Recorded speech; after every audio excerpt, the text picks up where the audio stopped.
Hai Sobat Komsos, selamat bertemu kembali dalam program Komsos kita, Orsik, obrolan seputar iman Katolik, bersama saya Flavia Triska Pasaribu.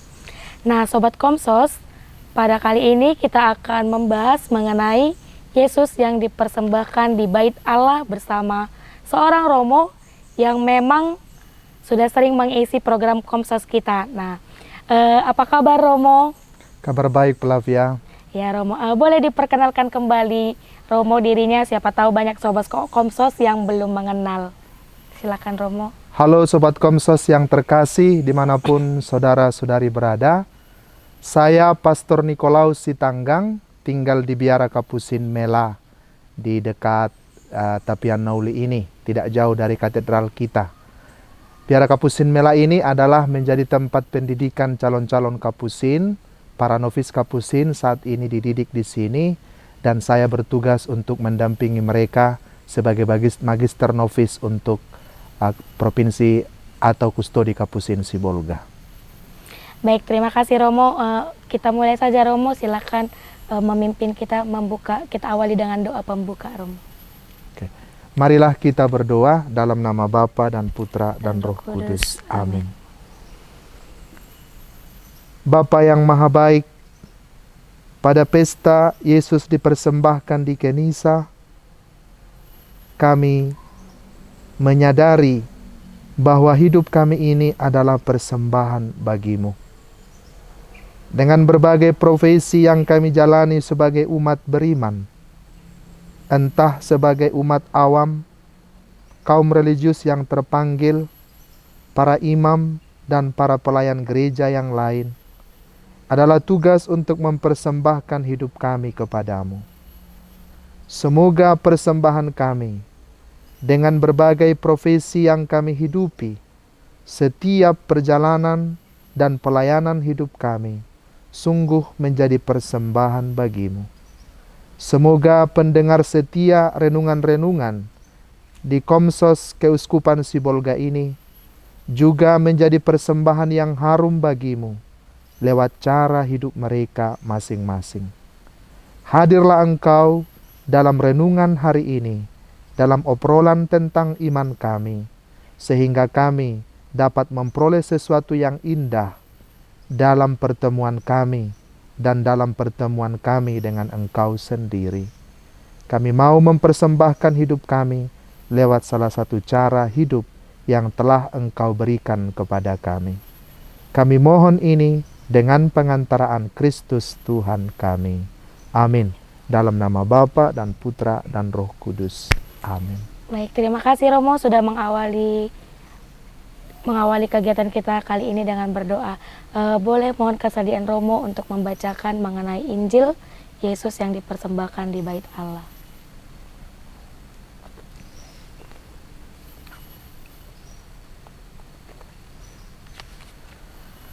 Injil pada pesta Yesus dipersembahkan di Kenisa, kita ambil dan disediakan oleh penanggalan liturgi gereja dari Lukas bab 2 ayat 22 sampai 40. Dan ketika genap waktu pentahiran menurut hukum Taurat Musa, mereka membawa dia ke Yerusalem untuk menyerahkannya kepada Tuhan. Seperti ada tertulis dalam hukum Tuhan, semua anak laki-laki sulung harus dikuduskan bagi Allah. Dan untuk mempersembahkan korban menurut apa yang difirmankan dalam hukum Tuhan, yaitu sepasang burung tekukur atau 2 ekor anak burung merpati. Adalah di Yerusalem seorang bernama Simeon.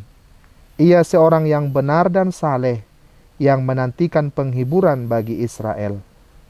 Roh Kudus ada di atasnya, dan kepadanya telah dinyatakan oleh Roh Kudus bahwa ia tidak akan mati sebelum ia melihat Mesias, yaitu Dia yang diurapi Tuhan.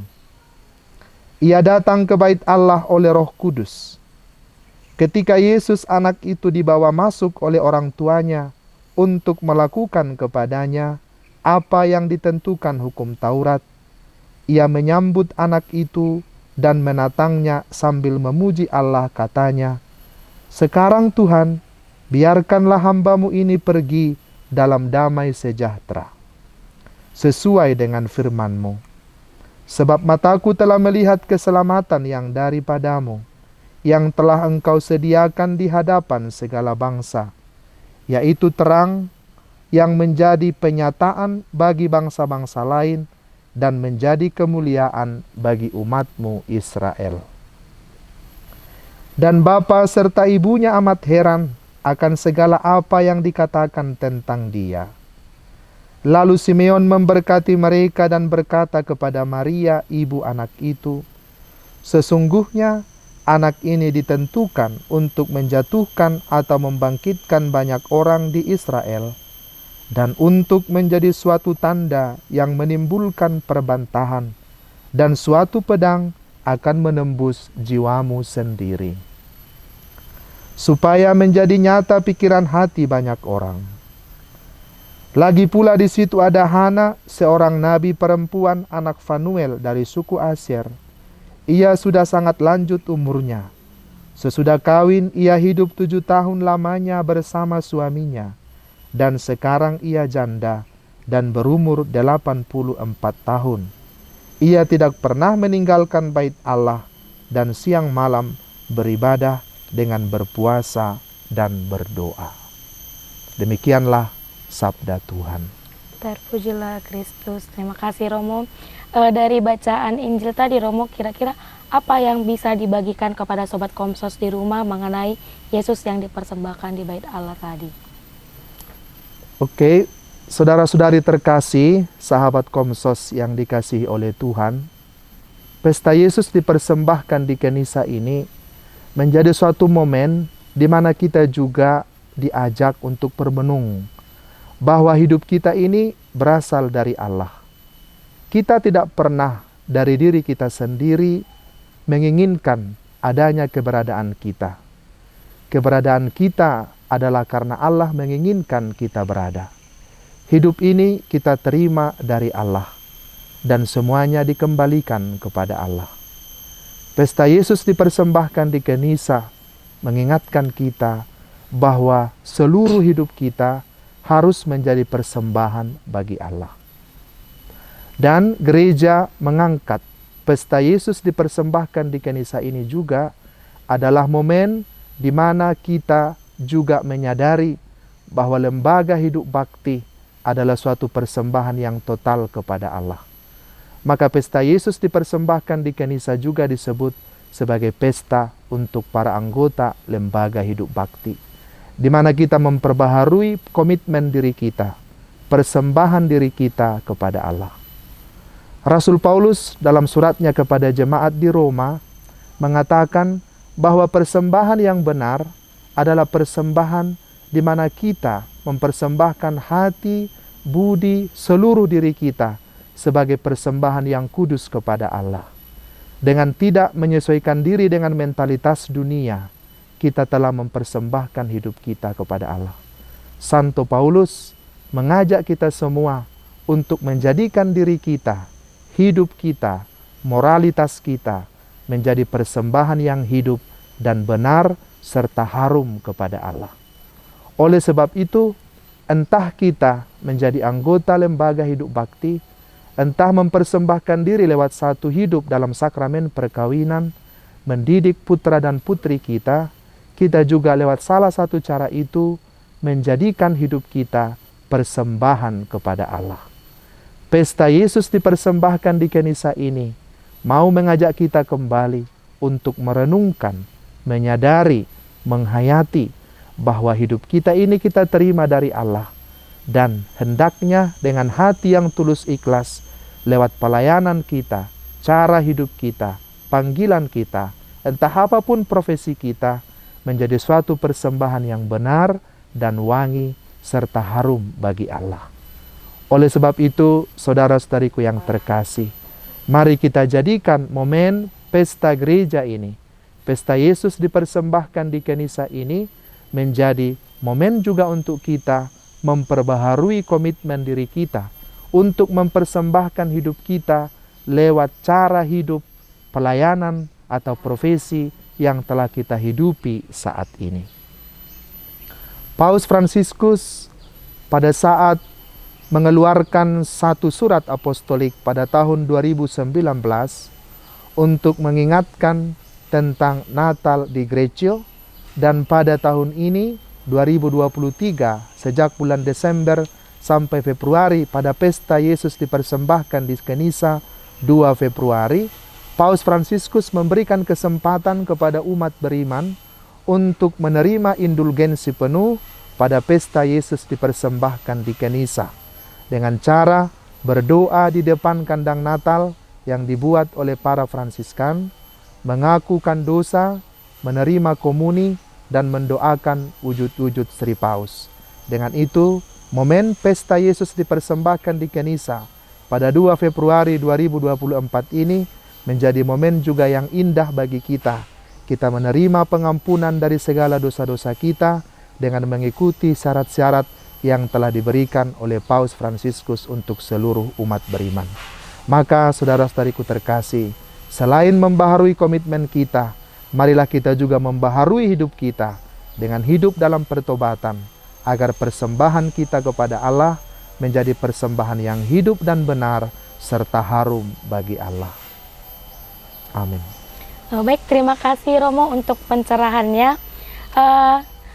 Sedikit yang mau saya tanyakan Romo mengenai bacaan Injil tadi, dikatakan bahwa Yesus dipersembahkan di bait Allah.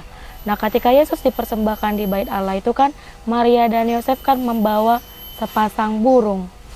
Nah, apakah persembahan Yesus itu di bait Allah sama dengan persembahan hewan di masa lalu? Kemudian mengapa ketika Yesus dipersembahkan di bait Allah, Maria dan Yosef justru membawa sepasang burung merpati lagi seperti itu, Rom? Terima kasih Flavia pertanyaannya. Saudara-saudari dan saudari Flavia dan umat beriman sekalian dimanapun saudara dan saudari mendengar permenungan ini. Yesus dipersembahkan di Kenisa ditandai dengan juga persembahan Bunda Maria dan Santo Yosef. Dari persembahan mereka itu kita mengerti bahwa keluarga Yosef dan Maria adalah keluarga yang sederhana, hidup di Nazaret. Mereka tidak mempersembahkan lembu atau sapi atau hewan kurban yang lain, melainkan memilih yang paling sederhana dari persembahan itu. Apa tadi persembahannya, saudara Flavia? Sepasang burung. Sepasang burung merpati. Ya, sepasang burung merpati yang dipersembahkan oleh keluarga Yusuf dan Maria, sekaligus juga menandakan persembahan bayi Yesus itu di bait Allah. Dan setiap anak sulung dalam tradisi Yahudi juga setelah kelahirannya dilaporkan kepada imam dan dipersembahkan kepada kemuliaan Allah. Dan burung merpati itu atau hewan-hewan kurban lain adalah simbol di mana kita mempersembahkan diri kita kepada Allah. Dan kita melihat dalam hidup Yesus pun nanti seluruh hidupnya menjadi persembahan. Dan kita melihat bagaimana juga dia menyerahkan seluruh kehendaknya kepada Allah untuk menyelamatkan manusia. Dan kita melihat bagaimana kurbannya di kayu salib, mempersembahkan seluruh hidupnya kepada Allah demi keselamatan kita. Menjadi persembahan yang benar kepada Allah, ialah Yesus Kristus sendiri. Dan setiap kali Ekaristi dirayakan, setiap kali itu juga kurban Kristus kita kenangkan, kita hadirkan kembali untuk penebusan dosa-dosa kita dan untuk menyelamatkan kita dan membawa kita kepada kehidupan kekal. Yesus sendirilah yang menjadi persembahan yang benar, yang menggantikan persembahan diri kita. Maka apabila kita dalam perayaan Ekaristi, mengikuti perayaan Ekaristi, kita persatukan diri kita, hidup kita, kekurangan, kelemahan, kehendak kita, seluruh hidup kita dalam persembahan Yesus itu. Dan itu semua dipersembahkan kepada Bapa untuk menjadi jalan keselamatan bagi kita. Baik Romo, terima kasih untuk penjelasannya Romo. Kemudian tadi dalam permenungan Romo tadi, Romo mengatakan bahwa seluruh hidup kita ini dipersembahkan kepada Allah. Kalau misalnya biarawan-biarawati kan sudah jelaskan Romo kan mempersembahkan dirinya seumur hidupnya untuk melayani Allah. Nah, bagaimana bagi sobat-sobat Komsos yang kaum awam Romo? Bagaimana cara mereka untuk mempersembahkan hidup mereka, dengan cara apa? Pertanyaan yang sangat bagus untuk kita semua umat beriman. Persembahan kita kepada Allah itu bukan semata-mata dimonopoli oleh para imam, lembaga hidup bakti, dan kaum religius yang lain. Hidup kita menjadi persembahan kepada Allah apabila kita juga seperti dikatakan oleh Paus Fransiskus dalam dokumen Gaudete et Exsultate, dia mengatakan bergembira dan bersukacitalah. Lewat cara-cara hidup kita sehari-hari, kita juga bisa mencapai kekudusan. Dalam pekerjaan harian kita, kita melakukan seluruh pekerjaan kita dengan penuh tanggung jawab, dengan hati yang terarah kepada Allah, mempersembahkan seluruh harian kita, hidup kita, suka duka kita, perjuangan kita, dan selalu mengandalkan Allah yang menjadi kekuatan kita dalam hidup beriman setiap waktu, entah apapun profesi kita, kita sudah menjadi persembahan bagi Allah. Dan kita mendedikasikan waktu kita, memberikan prioritas kita kepada Allah, karena kita sadar bahwa hidup kita ini tidak kita yang menguasainya. Penguasanya adalah Allah, maka dengan penuh kesadaran dan penuh iman, kita juga menjadikan hidup kita menjadi persembahan kepada Allah. Iya, begitu ya Sobat Komsos. Nah, jadi kan kadang ada nih orang Romo, kalau misalnya mempersembahkan diri, menganggap bahwa para imam biarawat itu yang mencapai kekudusan. Jadi Sobat Komsos semua, kita pun bisa mencapai kekudusan dengan cara yang seperti dijelaskan Romo tadi. Begitu ya Romo. Yang terakhir Romo, mungkin akan menjadi pertanyaan bagi banyak orang yang belum mengetahuinya. Seperti yang kita ketahui bahwa Yesus sendiri itu adalah Allah. Tetapi Yesus dipersembahkan di bait Allah. Itu mengapa demikian Romo? Oke, ini bisa kita ambil secara sederhana bahwa Yesus itu adalah Allah, tapi kok dipersembahkan kepada Allah? Iya. Ini mungkin pertanyaan-pertanyaan di mana kita juga dihadapkan kepada orang-orang tertentu yang kurang memahami iman kita dan melihat dari sudut pandang yang berbeda. Yesus itu telah mengambil rupa seorang hamba. Santo Paulus dalam suratnya kepada jemaat di Filipi mengatakan, ia yang dalam rupa Allah tidak menganggap kesetaraan dengan Allah itu sebagai milik yang harus dipertahankan. Melainkan dia telah merendahkan dirinya serendah-rendahnya dan sampai wafat di kayu salib. Dia mempersembahkan hidupnya kepada Allah justru menjadi untuk menyelamatkan kita. Tanda bahwa dia solider dengan manusia dan hidupnya menjadi persembahan kepada Allah sebagai penebusan juga bagi dosa-dosa kita. Maka persembahan yang sangat agung, yang sangat mulia itu nanti akan kita lihat secara konkret dan nyata lewat persembahan Yesus dalam Ekaristi. Setiap hari dia turun dari surga kembali, taat di dalam tangan imam yang mengkonsekrir setiap perayaan Ekaristi, setiap hosti dan anggur itu menjadi tubuh dan darah Kristus. Menjadi persembahan yang benar. Dan kita mengambil bagian menjadi komunio dengan Yesus, menyambut dia lewat komuni itu sebagai persatuan kita dengan Allah. Karena tidak ada suatu pun persembahan dari manusia itu yang berkenan kepada Allah, kecuali persembahan Yesus sendiri. Oleh sebab itu, Yesuslah menjadi persembahan yang benar bagi kita. Dan itu yang dipersembahkan kepada Allah.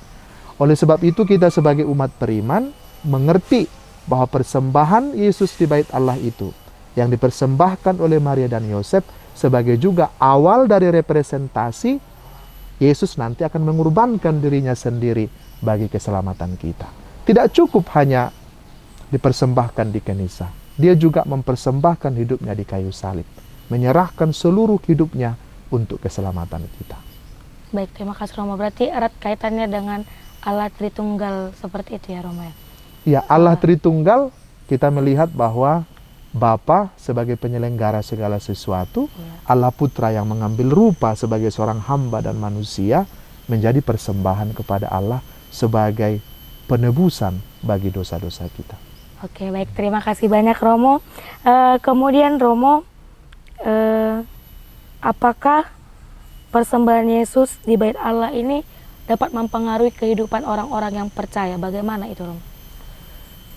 Artinya teladan Maria dan Yosef yang mengikuti aturan Yahudi mempersembahkan putra mereka di bait Allah adalah juga sebagai ajakan bagi kita, seperti dikatakan Santo Paulus tadi, untuk mempersembahkan juga hidup kita kepada Allah. Artinya ini menjadi satu ajakan, juga satu permenungan, juga satu refleksi, himbauan bagi kita untuk mengingatkan diri kita.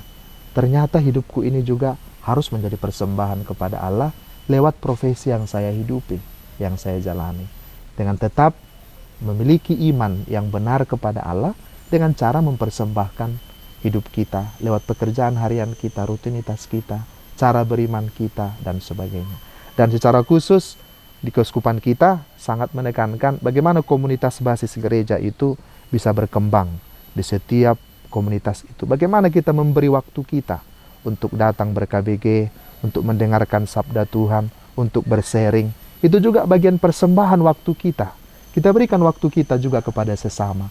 Karena pertemuan kita satu sama lain itu dapat meneguhkan iman kita, meneguhkan persembahan kita. Ternyata saya tidak sendiri dalam hidup ini. Ada teman-teman saya sekomunitas yang juga mau sama-sama mempersembahkan diri kepada Allah.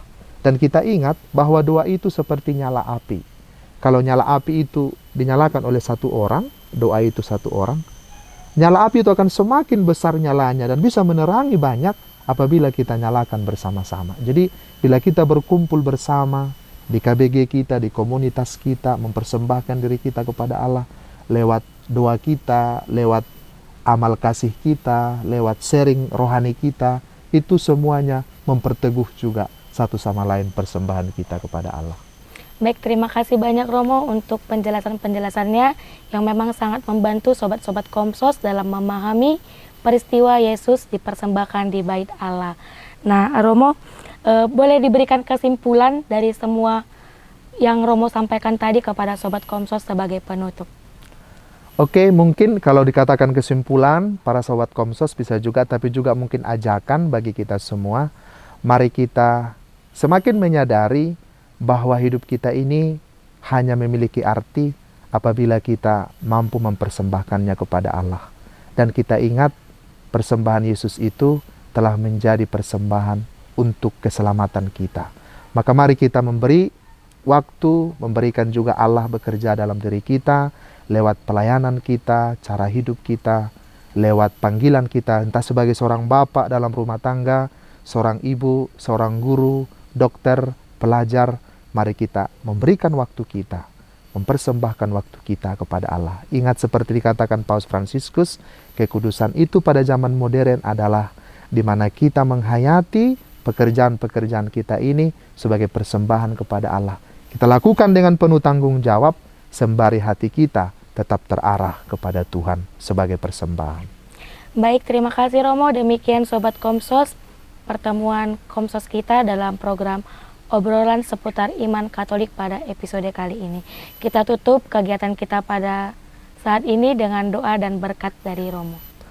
Marilah kita berdoa dalam nama Bapa dan Putra dan Roh Kudus. Amin. Allah yang Maha Baik, kami berterima kasih kepadamu sebab Engkau memberikan kami Yesus Putramu untuk keselamatan kami. Dia telah menjadi persembahan yang benar, yang kudus, yang tulus, yang menyelamatkan bagi kami semua. Maka ya Tuhan, dengan segala kekurangan, dengan segala dosa dan kelemahan kami semua, terimalah juga persembahan kami di dalam hidup ini, lewat cara hidup yang kami tempuh masing-masing. Semoga apa yang kami lakukan berkenan di hati-Mu. Ini kami mohon dengan pengantaraan Kristus Tuhan kami. Amin. Semoga Tuhan memberkati engkau, mengarahkan pandangannya kepadamu, mengasihani engkau, menyinari engkau dengan wajahnya, dan memberikan engkau damai sejahtera, dan memberkati engkau sekalian. Dalam nama Bapa dan Putra dan Roh Kudus. Amin.